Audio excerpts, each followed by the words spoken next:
What on earth do you do with this one Jonathan. going into Saturday? How do you trade it? Well, at this point, I think it's really a jump ball, and we've moved a long way in sterling, as you just said. So we see the risks here as fairly balanced in either direction. You could see a 3% gain in sterling or a 3% loss, depending on how this vote goes. So it's very hard to trade around this. Vol has clearly risen as a result, so that's pretty much priced in. So this is one where I think we're all just going to wait on the edge of our seats. If you haven't put on the position yet, it's probably too late. Marvin, it's the what's next that intrigues me. If this doesn't pass Parliament on Saturday, this can go one of two ways, and cable can go to the moon or it can go shooting down pretty fast. What do you think the Prime Minister does? Base case, if this doesn't pass Parliament this coming Saturday? Well, look, his strategy then is he needs to try and get to an election. Unfortunately, he needs to get over Labour to do that, and they're behind in the polls.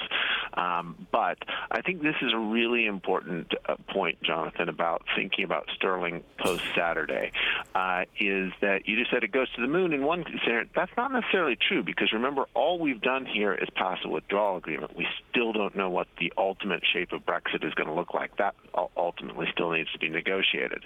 The second thing is, on the downside, I think a lot of people are wrongly assuming that the deal that is on the table will be one that will be passed in the future if the Conservatives win a new election. That's not necessarily clear, because they're going to have to campaign to the right of the Brexit Party, which means that the ERG may not be quite as forthcoming next time around.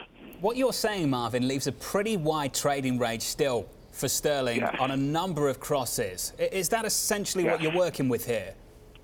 Exactly. And remember as well, this isn't just about sterling, right? We've seen the euro react to this.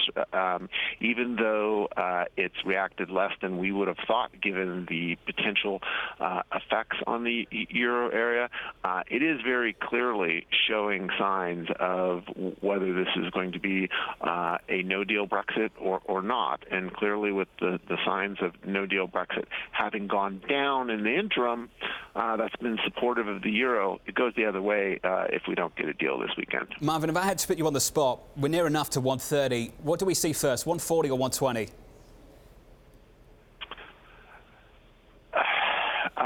I think, I mean, that's entirely about this weekend. I think 140 is about, let me put it to you this way, Jonathan. I think 140 is about as high as we're going to be able to get on a deal passed, because, as I said, you still don't have Brexit resolved at that point. We still don't know what the long-run relationship looks like. On the other hand, if this deal fails, we can easily go through 120 and below.